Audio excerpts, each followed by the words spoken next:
اولئک هم المفلحون، اور یہی وہ لوگ ہیں جو فلاح پانے والے ہیں۔ فلاح کا لفظ بھی قرآن مجید کی بڑی اہم اصطلاح ہے، منزل مراد کو پہنچ جانا، کسی باطنی حقیقت کا عیا ہو جانا۔ اسی لیے اس پر پھر گفتگو انشاءاللہ ہوگی سورہ مومنون کے شروع میں، لیکن یہ کہ فلاح پانے والے، کامیاب ہونے والے اصل میں یہی لوگ ہیں۔ تو گویا کہ تعویل خاص میں صحابہ کرام کی طرف اشارہ ہو گیا، تعویل عام میں ہر شخص کو بتا دیا گیا اگر قرآن کی ہدایت سے مستفید ہونا ہے تو یہ اوصاف اپنے اندر پیدا کرو۔ اب دوسرا گروہ، ان الذین کفروا سواء علیہم انذرتہم ام لم تنذرہم لا یؤمنون، یقیناً جن لوگوں نے کفر کیا، اور یہاں مراد کیا ہے؟ جو کفر پر اڑ گئے ہیں۔ اس کو ہم تعویل عام میں نہیں لے سکتے، اس لیے کہ اگر تو ہم اس کو عام میں لے لیں گے تو اس کے معنی تو یہ ہوں گے جس شخص نے کسی وقت کفر کیا اب وہ ہدایت پر آ ہی نہیں سکتا۔ نہیں، یہ بات نہیں ہے۔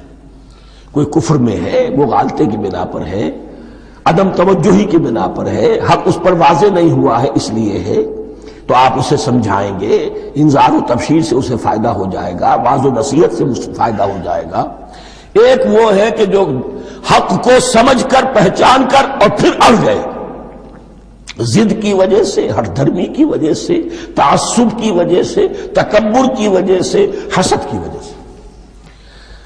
ان الذین کفروا، ایسے لوگوں کا معاملہ کیا ہے؟ سواء علیہم انذرتہم ام لم تنذرہم لا یؤمنون، برابر ہے ان کے لیے خواہ آپ انہیں سمجھائیں خواہ نہ سمجھائیں، ڈرائیں نہ ڈرائیں، انذار فرمائیں نہ کریں، لا یؤمنون، وہ ایمان لانے والے نہیں۔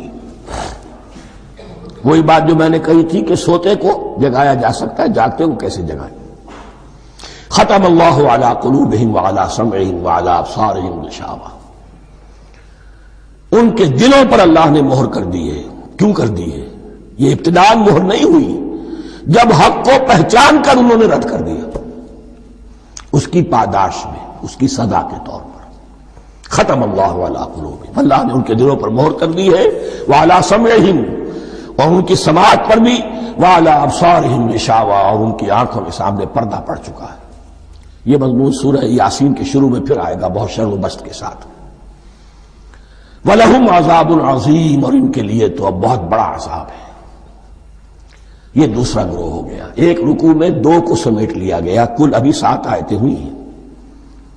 ایک وہ گروہ جس نے قرآن مجید کی دعوت سے صحیح استفادہ کیا، ان میں طلب ہدایت کا مادہ موجود تھا، ان کی فطرتیں سلیم تھیں، ان کے سامنے دعوت آئی، قبول کی، اور قرآن کے بتائے ہوئے راستے پر چلے۔ وہ گلے سرسبد ہیں، وہ شجرہ قرآنی کے نہایت مبارک اور مقدس، وہ اس کے پھل ہیں۔ ایک گروہ وہ ہے جس نے حق کو پہچانا لیکن اس کو رد کر دیا اپنے تعصب یا ہٹ درمی کی وجہ سے۔ ان کا ذکر آ گیا بہت اختصار کے ساتھ، اس لیے کہ ان کا ذکر آپ کو بہت تفصیل سے مکی صورتوں میں ملے گا۔ اب آیا تیسرا گروہ، وَمِنَ النَّاسِ، اور لوگوں میں کچھ ایسے بھی ہیں، مَن يَقُولُ آمَنَّا بِاللَّهِ وَبِالْيَوْمِ الْآخِرِ وَمَا هُم بِمُؤْمِنِينَ، جو کہتے تو یہ ہے کہ ہم ایمان رکھتے ہیں اللہ پر بھی اور یوم آخر پر بھی، مگر وہ حقیقت میں مومن نہیں ہے۔ یہاں ایک بات سمجھ لیجئے، اکثر اور بیشتر مفسرین نے اس تیسری کیٹیگری کے بارے میں یہی رائے قائم کی ہے کہ یہ منافقین مذکور ہیں یہاں، اگرچہ لفظ منافق یا لفظ نفاق نہیں آیا یہاں، لیکن مولانا امیر احسن اصلاحی صاحب نے ایک رائے ظاہر کی ہے جو بڑی قیمتی ہے۔ وہ یہ کہ یہاں ایک کردار کا نقشہ کھینچ دیا گیا ہے، غور کرنے والے غور کر لیں، دیکھ لیں، جس پر بھی وہ چسپاں ہو جائے۔ اور بالفعل جب یہ آیات نازل ہو رہی تھیں تو دو طبقات پر یہ کردار نگاری جو ہے، یہ جو شخصیت کا ہیولہ کھینچا جا رہا ہے، وہ دو کے اوپر راست آ رہا تھا۔ ایک علماء یہود، وہ بھی کہتے تھے کہ ٹھیک ہے محمد جو کہہ رہے ہیں، ہم بھی اللہ کو مانتے ہیں، آخرت کو بھی مانتے ہیں، اسی لیے یہاں رسالت کا ذکر نہیں ہے۔ بھئی ہم محمد ہی کو نہیں مانتے نا صلی اللہ علیہ وسلم، باقی اگر 1.25 لاکھ نبی آئے ہیں تو باقی 1.25 لاکھ کو تو ہم مانتے ہیں، ایک محمد کو نہیں مانا، ایک عیسیٰ کو نہیں مانا، بس۔ تو ہمیں بھی مانا جانا چاہیے کہ ہم بھی مسلمان ہیں۔